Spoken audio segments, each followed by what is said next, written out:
ஐயா நான் உண்மையை ஒத்துக்கிறேனுங்க. சென்னை எக்ஸ்பிரஸ் படத்துல என்னதான் தீபிகா படுகோன் தமிழை கடிச்சு கொதறி துப்பி இருந்தாலும் டிவியில அந்த படத்தை 1000 தடவை பார்த்ததுனால அவங்களோட தீவிர ஃபேனு, மிக்சி, கிரைண்டர் எல்லாமாவும் மாறிட்டனுங்க.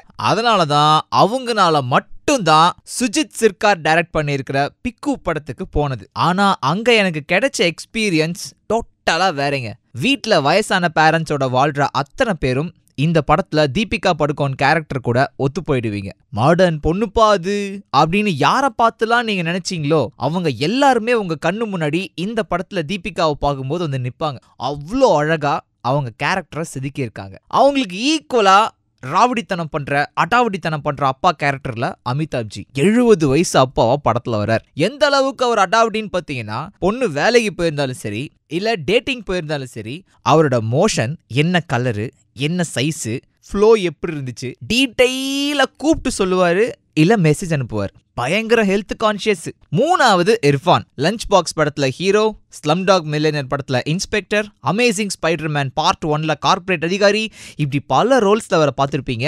ஆனா இதுல அது எதுக்குமே சம்பந்தம் இல்லாத மாதிரி டாக்ஸி சர்வீஸ் ஓனர். சோ படாத பாடுபடுத்துற வயசான அப்பா, அவரு மேல அளவுக்கு மீறி கோபம் வந்தாலும் பாசமா பாத்துக்கிற திமிரு பிடிச்ச அழகான மாடர்னான ஆர்கிடெக்ட் பொண்ணு.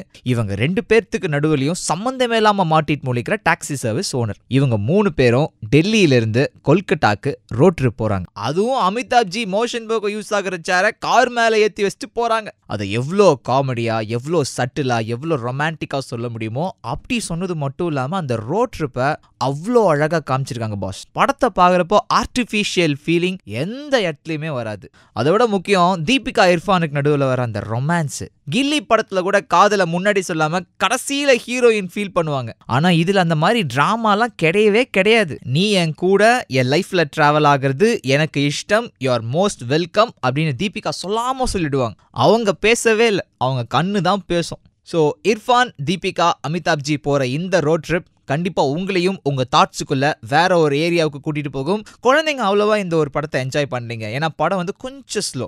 திடுக்கிடும் திருப்பங்கள், நெஞ்ச கசக்கிற சென்டிமெண்ட், காதை பொளக்கிற பாட்டு, ஜிகு ஜிகு ஜிகுன்னு இருக்கிற சினிமாட்டோகிராஃபி அதெல்லாம் இல்லாம கேஷுவலா போகுது படம். பட் கண்டிப்பா முடிஞ்சதுக்கு அப்புறம் மனசுக்குள்ள ஒரு பாரத்தை கொடுக்கும் பாஸ். பின் குறிப்பு, ஹிந்தி புரியாட்டி கூட பரவாயில்ல, தீபிகாவுக்காக இந்த படத்தை நீங்க கண்டிப்பா பார்க்கலாம். இது பத்தின உங்க கருத்துக்களை கீழே கமெண்ட்டுங்க. சப்ஸ்கிரைப் பட்டனை அமுக்குங்க.